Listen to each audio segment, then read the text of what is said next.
we all know putting's not hard. The physical aspects of putting's very easy. This is the hard part, right here, getting out of your way and not doing the dumb thing. And so if you're confident, you're better at just about everything. And so if you're confident in your putter, you're going to be a better putter.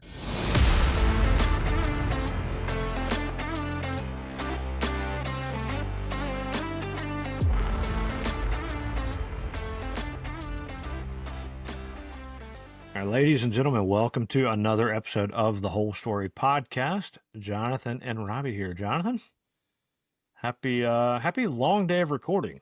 It is a long day of recording. I'll tell you what, though, we kicked it off right in the sense of you think about golf and life and balance and that sort of stuff. And we found Josey through a friend who does custom putters and literally is creating a space for himself, doing just what he wants. Like, he literally talks about getting away from production in another industry that he was a part of, and just really connecting with people. And we talk about all the time, golf is people, but people use putters. And so he's building custom putters for folks in a way that's, I think, goes beyond boutique, right? I mean, can you imagine, I have this putter idea, and I can literally text, send pictures, talk to personally, walk through the process, get all the videos of everything that's happening while my own individual putter is being made. It makes me want to hope my wife doesn't listen to this and realize that I need a new putter. I need about 3 new putters over the last couple of weeks. So yeah. Or you just hit hole-in-ones and you don't need putters, right? That's true. That is true. That, if people got that good at golf and it put the putter business out of work. And anyway, no, Josey, Mack Made Putters, very cool. Yeah, got introduced to them. I had followed them for a little bit, but John Morton, a friend who does a lot of historical golf stuff, you got to check him out. But he said, I've gotten a couple putters from him. He's awesome to work with. So it was a great interview. I think you guys are going to like it. You might end up, like Jonathan, ordering a putter here. So check out Mack Made Putters. Many thanks to our friends at Summit Golf Brands with Zero Restriction, Beach Ratty, Fairway and Green. They've got a lot of fun stuff. It's their fall kind of winterish collection. A lot of layering, like you've got on a Beach Ratty quarter zip there. That's right. It is about to go here in the Southeast. It's about to go from summer. It's still like hitting 80s to be cold. I mean, we don't really have too much of a fall. There have been some nice days, but I love the everyday vest season or quarter zips, a lot of the stuff that Beach Ratty and Zero Restriction do very well. So check out their site and use BestBall20 and get 20% off your order. Many thanks again to Western Birch. We talk about their custom tees all the time. If you go to westernbirch.com, you can put your logo on it, your kind of graphic, any colors you want. And if you use Best Ball in the shipping cart, you can get a free gift with your order. So thanks to Lewis and the team at Western Birch. But without any further ado, let's talk putters with our friend Josey at Mack Made Putters.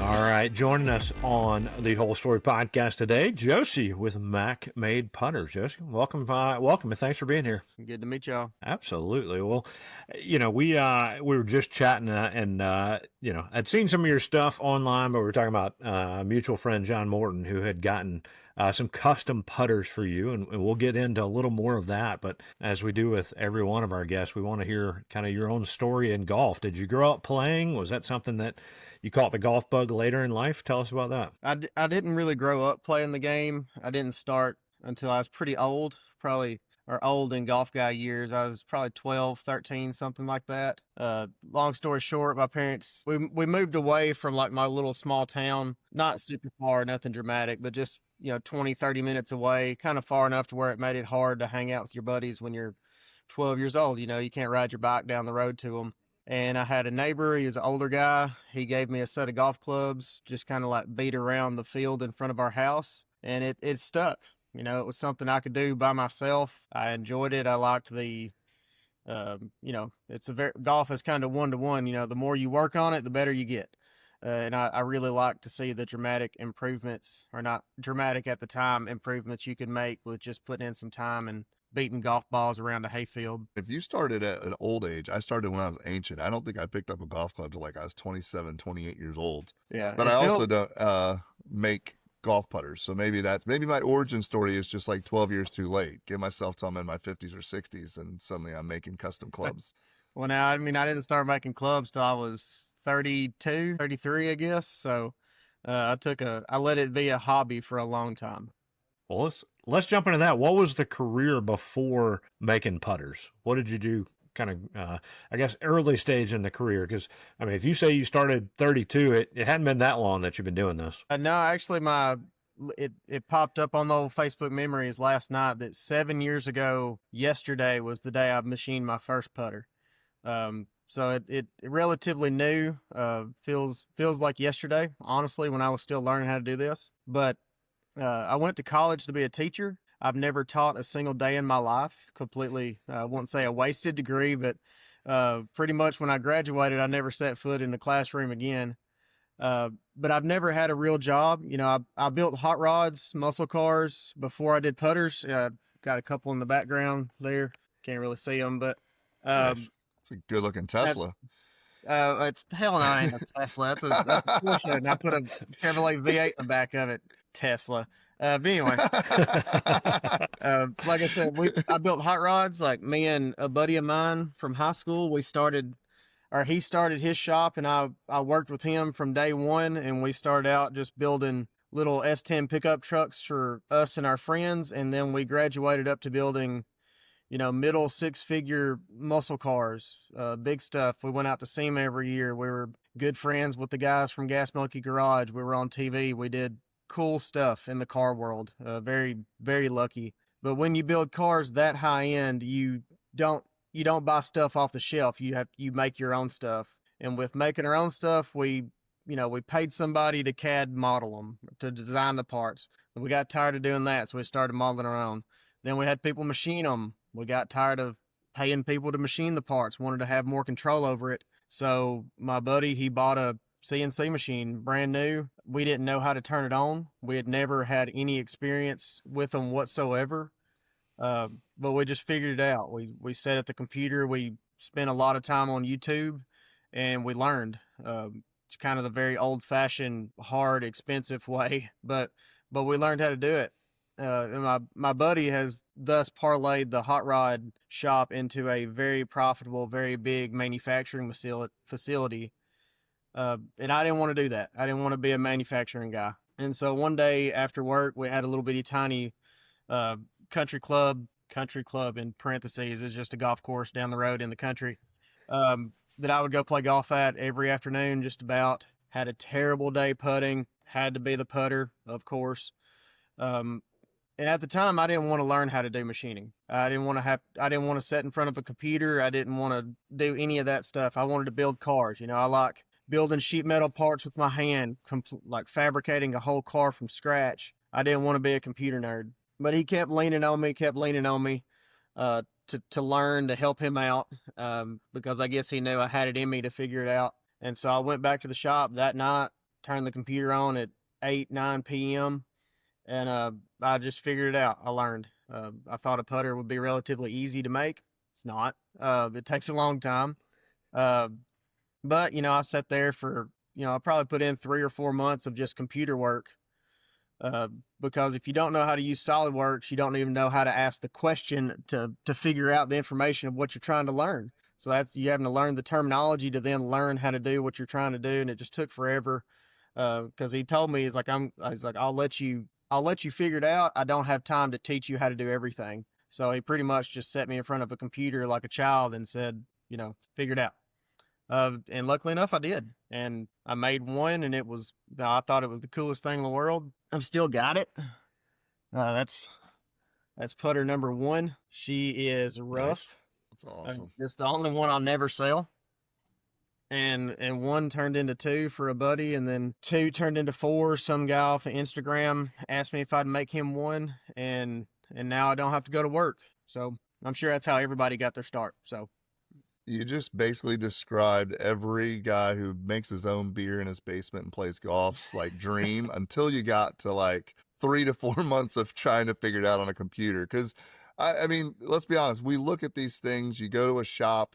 There's 5,000 putters, and in your head, you're thinking. Robbie and I were just talking about this. Could we just make one of these on like a 3D printer, and throw a piece of metal in the middle, and maybe that'll work? But there's obviously pitfalls to this, right? You talked about the expensive mistakes and things like that.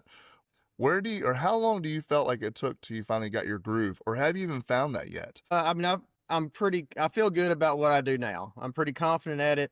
A lot of people think I'm some great engineer or some, super technical machinist.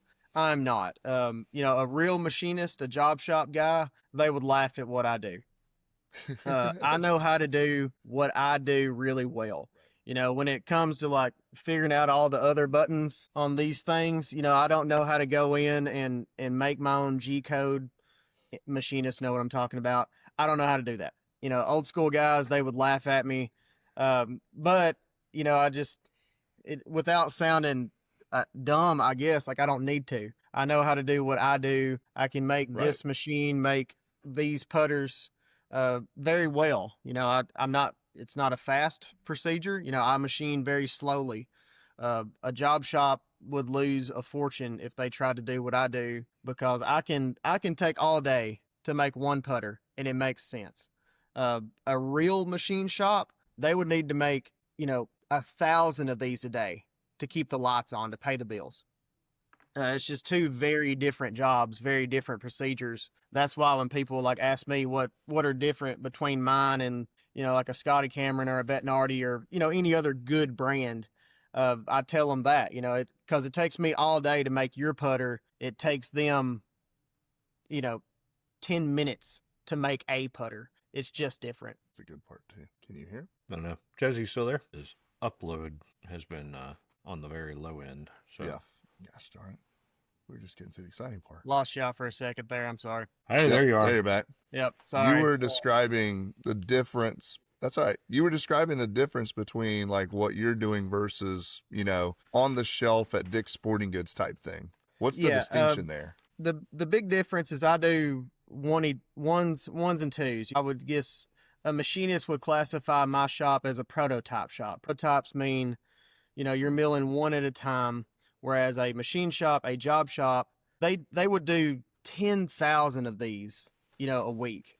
Because they would get this machine run down to where they're shaving seconds off of machine time so they can maximize profits and make the part as cheap as possible. And when I say cheap as possible, I don't mean cheaply made. I just meant as far as like they're getting the run time as quick as they possibly can to get this part to spec out the door. That's just what machine shops have to do to make money. Because if you shave 3 minutes off of a part that you're going to make 3,000 of, man, that's a day. You just saved a day's worth of work. Whereas I don't do that at all. That's what I did at the end of my last job. I hated it. I hated pushing the machine and the bits to the, until they would break, then you dial it back 5% and that's where you operate at. And that's stressful. It's not fun. Not fun for me. Some guys love it.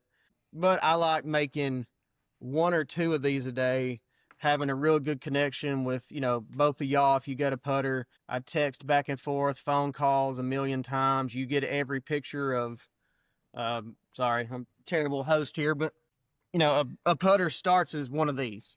This is a putter. This is a piece of 303 stainless steel. It's about 2 inches tall. It's about 4 3/4 inches wide. And I machine it down until it turns into this. This is the first op. I obviously haven't finished this side of it. But you see the whole procedure. I send you videos, pictures, because I think it's cool. I think a lot of other golfers think it's cool to see how these things get made. And I like that. I like the personal connection with it. A lot of these guys I built putters for, I built several for, like John. He's got 2 of them. I played a round of golf with John. First day that I delivered his putter to him. I like making those connections, meeting people.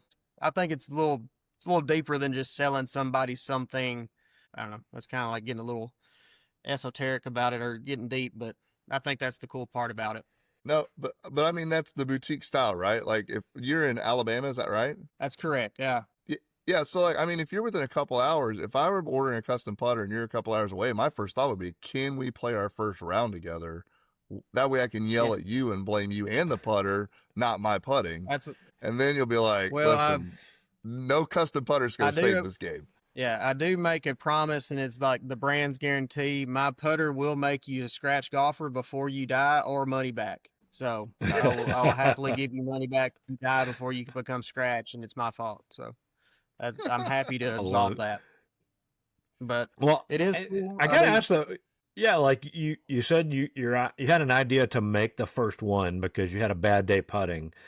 And I'm guessing you make that first one and your friend asked because maybe did you play with somebody or did your putting improve, or was it more the confidence of putting with something you made that really took the game to the next level? My buddy wanted one just because he thought it was cool. You know, I always beat him at golf, so it really didn't change much. But okay, he'll know who I'm talking about. That sounds like a story that, that if we brought him on, he might argue. He knows who I'm talking about.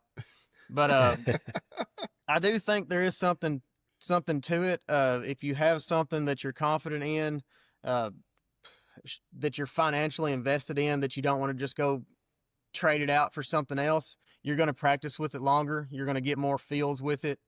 I have, luckily by being in this industry, I do get to talk to a lot of people, a lot of fitters, a lot of, people with sand putting labs, a lot of guys that they do fits for pros and people that make money playing the game. And just about every one of them will say, we can put a player in a better putter than what they're playing. As far as like the sand putting lab numbers go, he's like, but if that player doesn't like what they're looking down at, they will not play it. They will not have confidence in it that it's going to make that, 7-foot downhill slider when they need it to, regardless of whatever, all the angles and labs and degrees of everything say. If they don't think it will, it does not matter if it does. And so I've noticed that with my own putting, if I think what I'm using is cool, I use it more. It's just like you've got a cool watch that you like, you're going to wear the cool watch more than you're going to wear a G-Shock or an Apple Watch, for the simple fact you think it's cool. And so I think there is a lot to that, we all know putting's not hard. The physical aspects of putting's very easy. This is the hard part, right here, getting out of your way and not doing the dumb thing. And so if you're confident, you're better at just about everything. And so if you're confident in your putter, you're going to be a better putter, I think. I agree. I might need you to make some irons for me right now as well. Something to make me a little more confident in those. But what if you're making custom and you're doing this, like what challenges are you dealing with as you make this? Their CNC machines are very cool, but they do have limitations. I have what is considered a 3-axis machine. So that means the head, which is the thing up here that spins, it goes up, down, and the table, the thing down here, it goes left, right, front, back. So that institutes the 3-axis. If I had a 5-axis machine where the head would spin around, that would make things a little easier and open up a few opportunities. That will be my next upgrade whenever I expand the shop a little bit. So besides the actual like physicals, when people ask me, can you make this? There are some things that you just cannot make. The cutters are round, so I can't make square corners in certain aspects. There are limitations to that. But other than that, there's really not a lot of downside or hard work to it. I always tell people I'm not digging ditches here. I'm not roofing a house. Like, this is not hard. I take that. I don't take any of it for granted or try to church it up that I'm doing something impossible. I've worked hard before. This ain't it. Like I've put roofs on houses during the summertime. That's hard work. This is not. This is easy. This is fun. As far as like difficulties and challenges go, I don't know. Customer acquisition, maybe, if you're not into it. I like it. I like talking to people. I like talking to y'all. Some people that aren't into it, like my other machinist buddies that like to go into their machine shop and lock the door and not talk to a human and look at data charts and instructions and blueprints. They think what I do is like public speaking and terrifies them. But I always tell people, like, it's usually easy to talk about stuff that you think is cool. Like, y'all don't have a trouble talking to people about golf. You probably have trouble talking to Not at people all. about taxes or something, you know. But if somebody's like, "Hey, you want to talk about golf?" You're like, "Yeah, man, sit down. Like, let's get into it." And so, like, most of my day is talking to people that think what I do is really cool, and most people would really enjoy talking to people about stuff like that. Uh, so it's just not hard. Very, very lucky, very blessed to be doing what I do. I don't let it escape me for 1 second during the day that I'm very, very lucky to do it. You can be either drinking a coffee or working on your hot rod all the while the machine's running, right? I try not to do that actually. There is some multitasking abilities to go like while the machine's running, obviously. But I do try to stay on task. You know, these things are very expensive, and if you do not pay attention, they will break very fast. So I try to do that. And again, like I said, a lot of what I do is customer interaction. It's almost as much kind of like entertainment value to the customer. Mm-hmm. I had one Oh, of a client very early on. He told me that like that it was the coolest thing in the world that I like brought him, you know, figuratively into the shop and showed him how all this stuff was going. Cause I'm a right. shop guy, you know, I always have been. I've always had dirty hands. I know how all this stuff works.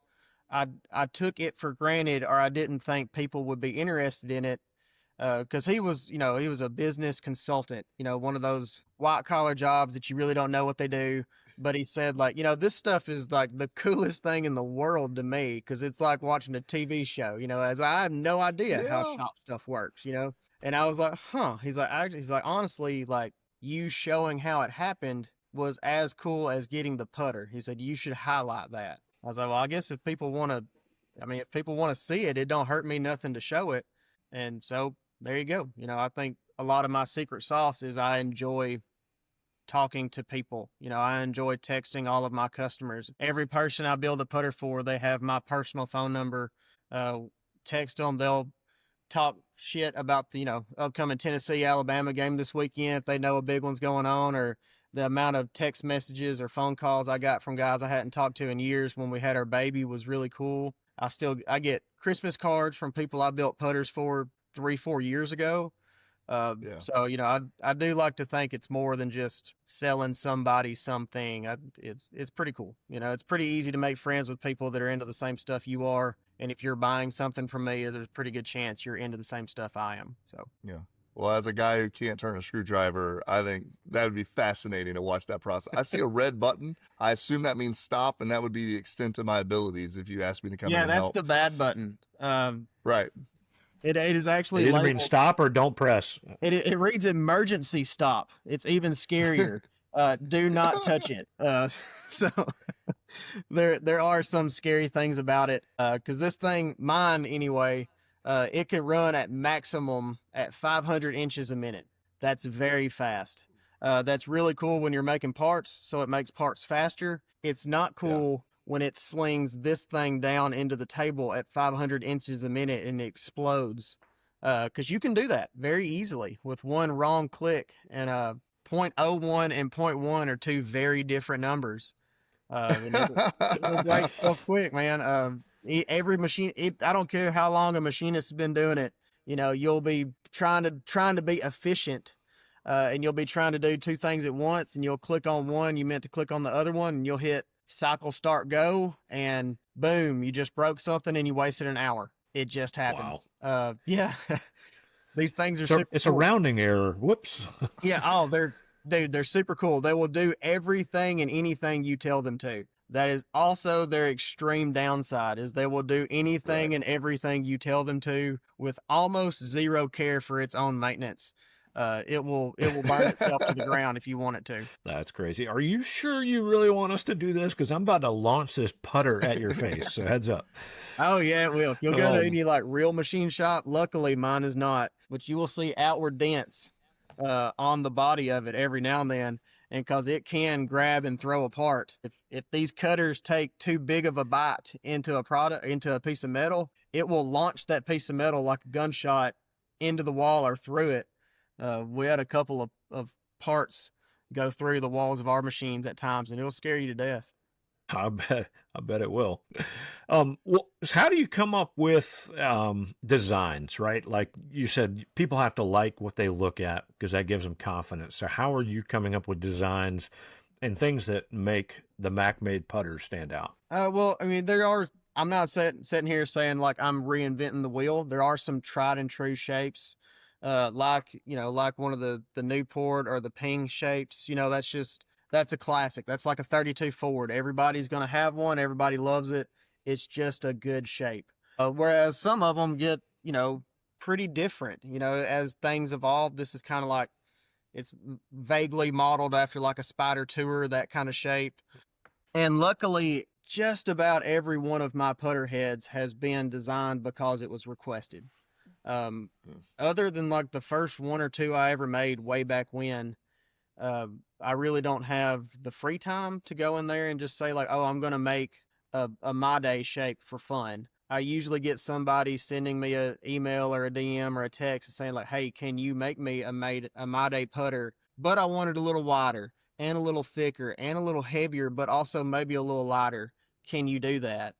Um, and I can, or most of the time I can. And I like that challenge. I like taking people's, ideas, like whatever you're envisioning in your head as the perfect putter, that you're always making exceptions for with anything you can buy off the shelf of like, man, this putter is perfect. But if these bumpers were a little bit square, it would be even better. If maybe the face was a little thicker, man, that would be perfect. That's what I specialize in. If you want that, come to me because I will do that. I make the model for the person. There's no compromises within reason. I can't make impossible shapes. But if somebody wants something, I can nine out of 10 times I can give them exactly what they have in their mind. That's what I think is cool. That's what keeps me engaged every week. Every week there's a new challenge. There's a new putter. I've never made two the same, and I never will. And that keeps me really invested and really interested in solving the problem every week and taking whatever's in your mind of, I really like this shape from this putter. I really like this face from this putter. I really like the backside of this one. Let's put them all together. Awesome. Like that sounds like a really good idea. Let's do it. And then we go from there. And then that's just how it works. That's how all the shapes come up. I think I counted the other day. I think I've got somewhere in the mid 40s of different head shape models right now that I could machine, Nice. Right now if I needed to. And that's a pretty big catalog. I'd venture to say most of the big brands don't have 40 different head shapes available right now. And technically I do. So that's cool. What if you have no idea what kind of putter you like? That you've just, Uh, because I just kind of, Jonathan wants the block. Just take the original block, put a shaft in it, Yeah, just and make it left-handed. throw a I stick think back in it, to let all her the go. putters I've had. Yeah, make it left-handed though, so he That's can. no I am problem. left-handed. The lefties are easy. Although last year I switched to right-handed for a little while to see if that would help my putting. I've had a Because I guy think back ask on me all to the convert putters, his and I have no idea. right-handed putter to left-handed, so I've done that before too. It's all up here. Nice. But most of the time, if that happens, like, dealing with a bunch of people, you get a bunch of different personalities. And some guys know, like, I want A, B, C, D, E, and it better be 362 grams on the dot. Cool. Love it. I'll hit a bullseye. And then you'll get Don't some even know what guys that that are like, hey, means. man, like, make me something cool. Like, I like putters. And it's like, okay, let's narrow it down a little bit. Like, what kind of music are you into? What kind of car do you drive? Do you like sports? Do you like girls? Like, whatever, let's kind of like try to focus you in on what you will enjoy. I always tell people I'm a pretty good machinist. Ask my wife. I'm a terrible mind reader.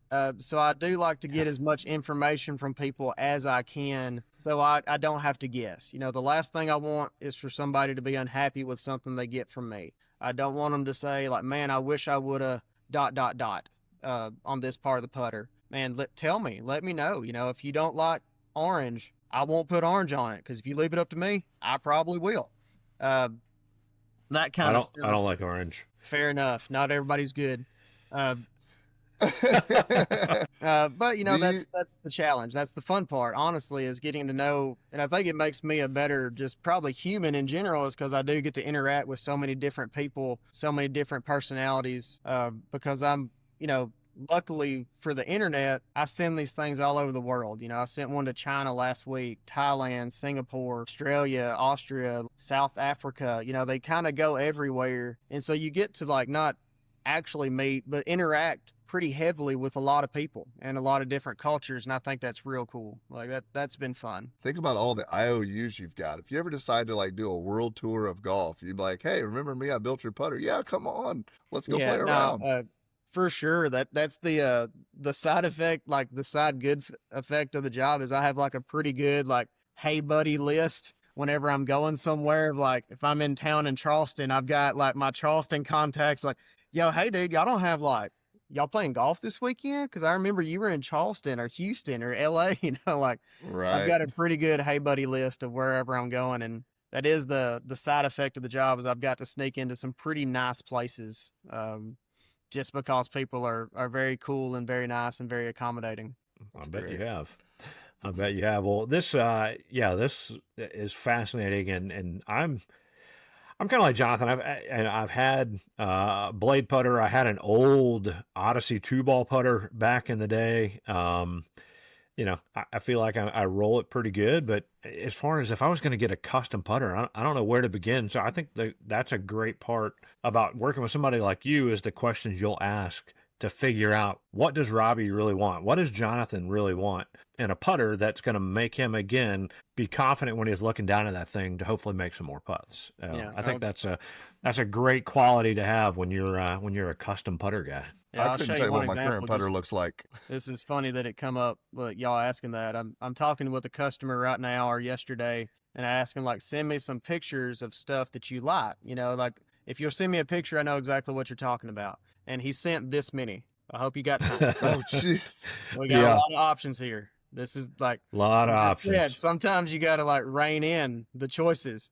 Right. But that's the fun part, of kind of like solving the puzzle to get it right. There you go. Like that old Budweiser commercial. Sergio? Yeah, tall, thin, short, blonde, brown haired guy. Yeah, Sergio. Yeah, that's what people like, dude. Yeah, no, I love blades. I love mallets. I like smooth faces. I like milled faces. Like, cool. Okay. So you like, I guess I can give you anything, like. Yeah. Sounds like you're going to have to order about 10 putters. So yeah. I honestly don't know what my putter looks like. I couldn't tell you what's on the face of it. I have no idea. I think I know what shape it is. The only thing I ever worry about a putter is can I pick up the ball from the back end like cool people do? And other than that, like the answer is no. The answer is no. I can't do it. Like I haven't figured out the wrist flip or anything like that. It's more technique, I think, than the putter. But no, but listen, he might use one that does a better job. This would probably be my only request for a custom putter. Gotta get one of these. Guarantee. No, there you go. That feels like the old man cheating. I want something that still looks cool. That would be my only request. Like you've got to round this thing in a way that I'll always be able to grab the ball. Jonathan needs a ball retriever built into his putter so he can stick it in the water and grab it. Yeah, they make that the old man thing you can put on the putter grip. You flip it over and stab it. Do they? They do, don't they? I forgot about that. Cool. Yeah, everybody will think you're a stick if you have one of those. I just need a custom one of those onto the end of my putter head. There you go. That's a new product for me. I'll work on that. Yeah. There you go. Patent pending, right? Yeah. Oh man, very nice. Well, you talked about getting to play some cool places. One question we do ask all our guests is, tell us the story of your most memorable golf shot. Ooh, boy, that's a good one. Good or bad? Because I probably have two. Well, can we make this a two-parter? I want to know your best golf shot, and then I also want to know your best putt since you make putters. All right. God, I don't. Honestly, best golf shot, nothing's just like, I've never made a hole in one, so I can't reference that great memory. That hurts my soul every day I think about it. But you're in good company then. The sad thing is, I don't know if y'all have seen, I make a little hole in one ball marker thing for people. It's a little like machine stainless steel part. And so like I thought it was just like a cool thing to make. But now I get people messaging me all the time telling me about their hole in one, and it just like stabs me in the heart. And the amount of people that have had like 2 or 3, and like I had 2 in the same day, I'm like, congratulations, man. But best shot. But listen though, I mean, a hole in one would take the putter out of your hand, and I feel like That would hurt your brand. I'll take it though. I can still make them a hole-in-one ball marker. Yeah. See how I did that? That's called There you go. doubling your bet or hedging your bet. I got both sides. But best shot was probably this. I don't know. His best shot was the first one to come to mind. About 4 years ago, I was playing in our club championship. Me and a buddy of mine, we were tied for first coming into the back nine, and then I hold out for eagle from about 140 yards to like take the lead on him and kind of like crush his soul and really beat him. So that one felt good. That one comes to mind. Best putt was probably longer before that. I had started making my own putters, but I wasn't doing it any kind of professionally. But one of my other buddies that I did beat more often than not, he had a 1-stroke lead on me on the 18th hole of a golf course we played at, and there was a wedding going on in the background, probably about 50, 60 yards behind us. They were taking like the pictures beforehand, so we weren't like those guys that ruined the wedding. But, you know, all the wedding bros were out there doing anything they could but actually pay attention to the wedding. So they were watching us play golf. And I drained probably about an 80-footer right in his face to win the match. You know, I give the big tiger fist pump. All the wedding parties like clapping and cheering too. That felt pretty good. That was one of those moments of like, man, to be a professional athlete and get this all the time would be real cool. And so that felt good, because it crushed my buddy's soul and it was in front of an audience. That's so that awesome. was neat. But and it was his wedding. no, that would be so great. That would be Shakespearean. Just like crushing that was his wedding that we were going to. No, it wasn't. I wish it was. Then he walked off and got married. Yeah, or didn't get married. He left in shame. That's why he's single to this day. Embarrassing. Best day of your life? No, it was terrible. I lost on the 18th. Oh, love it. All right. Well, another thing we like to do with our guests is what we call quick nine. So just a little back and forth here. I'll start it off. What is the favorite course that you've played? Sweetens Cove, without a doubt. I'm in North Alabama, so we're an hour and a half or 15 minutes away from Sweetens. Not to be that guy, but we went before it was cool, like way back in like 2017 and stuff. One of my other, if you can believe it, bigger golf nerd buddies than mine told me about it. Because us being Tennessee fans, to go to a Tennessee football game, you drive through South Pittsburgh. I mean, you drive 100 yards away from the golf course. We never knew it was there. Nobody did. It was nothing. And then he, knew about it before it was cool to know about it, talked me into going up there with him. And we went when you could just walk up and play. You didn't have to make a tee time. You borderline even didn't have to pay. You just got like, hey, we're happy to have anybody here because we're getting lonely. And it blew my mind because I never saw a golf course like that before. And I think most people still hadn't to this day, but especially back in 2017, I grew up playing like the Robert Trent Jones golf courses in Alabama, which are great, but they're very, stereotypical. They're very, American golf. And then you go to Sweetens Cove and it's wild. And I've went up there probably 3 or 4 times a year ever since. Had my quote unquote bachelor party up there for 2 days. I've watched buddies hit hole-in-ones up there, had the lowest round of my life there. And I've always told people it's the most fun you can possibly have. If you enjoy fun, if you like to play golf, you're going to have the best time ever at Sweetens Cove. So to church them up a little bit, that's my favorite for sure. Does the hole-in-one count since there's 2 holes per green, or? If we've decided that you definitely have to call the hole beforehand. That's right. But yeah, I'd count it for sure. Fight me if you don't think it is. If you call it ahead of time, I'll take it. I don't know. Absolutely. If it goes into a hole on a green, I'm counting it. I don't care if it's the hole we're playing. I don't care if it hits somebody first. It counts by this time. Man, I'm almost 40. I ain't getting picky. I love it. Yeah, Sweetens Cove, awesome. Love that place. What course is at the top of your bucket list? I guess the stereotypical ones of, Augusta or Cypress Point, all of Terra Edie, like all of those are obviously stuff that comes to mind. I got to play Shoal Creek down in Birmingham this year, twice. I got spoilt by wanting to play there my whole life. Cause if you live in Alabama, Shoal Creek is mythical. As far as like getting down there to play it, it's so private, it's so nice. Tigers played there, hosted majors, Lee Trevino won. If you're an Alabama golfer, Shoal Creek is special. And so I got invited down there twice, luckily by people that have my putters. So that was cool. But I guess, St. Andrews obviously comes to mind. Y'all want me to keep rambling on about them? Like I said, all the typical ones. Uh, Yeah. but I mean, Augusta is clearly everybody's number one, right? Like it's like, Augusta, then where else? So Yeah. I guess Terra Yeah. Edie. If you took Augusta off the board, Terra Edie way over in New Zealand, because it just seems like a mythical faraway land that I'll probably Doesn't never get to see. So I'd say that. it If doesn't y'all even are look real inviting, whenever you see the pictures. yeah, Yeah, if we get the invite to go play there, we'll just make sure we bring one of your putters. dude, I make great thank All you right. gifts. What is the best So course that what is the best course that no one knows about? oof. I don't know, man. I don't really know because I don't get it. Like in my part of Alabama, there's not a lot of great places or uh, like hidden gems anymore. The internet's kind of ruined that for good things and bad things.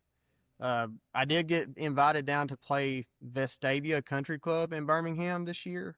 For people in Birmingham, they'd probably roll their eyes. That's not a hidden gem or anything. It's a mega private country club. It's not some hole in the wall. But it was a place that really like blew me away of how nice it was. It's up on the top of the mountain down in Birmingham. The views were sick. We got perfect weather. There was no wind. It was just a gorgeous, like 75, 80-degree day. So that was one that comes to mind real quick about like something that I've actually personally been on. I don't want to tell you a story about a course I've never been to play. But that was one that I didn't have low expectations. I knew it was going to be nice. I did not know it was going to be as nice as it did because Shoal Creek is right down the road and usually steals a little bit of its shine. But I was thoroughly impressed by Vestavia Country Club in Birmingham. I'd give them props or a shout out if I could. We'll Or put it on the list. something that more people would probably have access to, the like Reynolds Lake, Okobe, Reynolds. I think is what it Yeah. is, in Georgia. A good buddy of mine that I've met because he has one of my putters, and I actually met him at Sweetens Cove. He lives over that way. That's like, and he's been gracious enough to invite us over a couple times. I was absolutely blown away, not by any just particular course, but there's like 12 courses in a 10-mile radius in the middle of nowhere, Georgia, kind of right smack dab between Atlanta and Augusta, which kind of makes sense. That is just like the most perfect golf, like just town haven. Like I never thought I'd want to retire to middle North Georgia. I definitely want to retire to middle North Georgia because it's just perfect. Like all the golf courses are gorgeous. Just talk about a really nice area where you don't have to go anywhere. You can just stay right there and just have the best time ever. So that's kind of a hidden gem, I guess. It's definitely not hidden, but for me it was. Go have dinner at the Ritz-Carlton. Yeah, I play the Ritz course. It's super fun. They have a great chipping area right outside the restaurant. We put on quite the show last year when we had a chipping contest out there for the people eating on the patio. They were cheering us on and doing a lot of laughing, so it was all right. Yeah, I love it. I don't know if they'll have Tennessee fans though allowed to live there in the Reynolds area. Nah, they got enough money. No one in Reynolds is from Georgia. They're all Atlanta folks or that's somewhere else. Exactly right. Yeah, They're all from somewhere else. nobody barks in the Reynolds place, so I ain't worried about it. That's true. That is good. All right, who's in your dream foursome? Oh, that's a good question. Everybody asks that. I don't have like the sentimental like heart pool thing. Like my grandpa never played golf. He calls it pasture pool. He's an old hard ass carpenter. My dad never played golf. Don't really have any just family, like real heavy ties to the game, for something like that. So I guess I'd probably say like my buddies I play with now, cause we have, we play together just about, my wife would say too much, but we play 2 rounds a week together, just about on schedule. I think I'm a pretty simple guy. I don't need, Tiger Woods in the foursome or Jack Nicklaus for it to be cool. Yeah, I've always heard people ask that question, and I always thought like how lame of an answer I have for it. But that's just kind of how it is. I like playing golf with my buddies. It's just a good time. Guaranteed wins, right? Like you don't want to play with people that might beat you. No, I like winning. I like having a little extra money in the pocket. Like I'm not going to go out there and get beat by Tiger Woods, but Stephen, Hunter, and Brian, they make donations every week, and I appreciate it. I love it. All right, what is your walk-up song to the first tee? I mean, I guess like all my friends, they probably say Rocky Top just because I'm down here in Alabama and I like to like rub it in a little bit while I still can.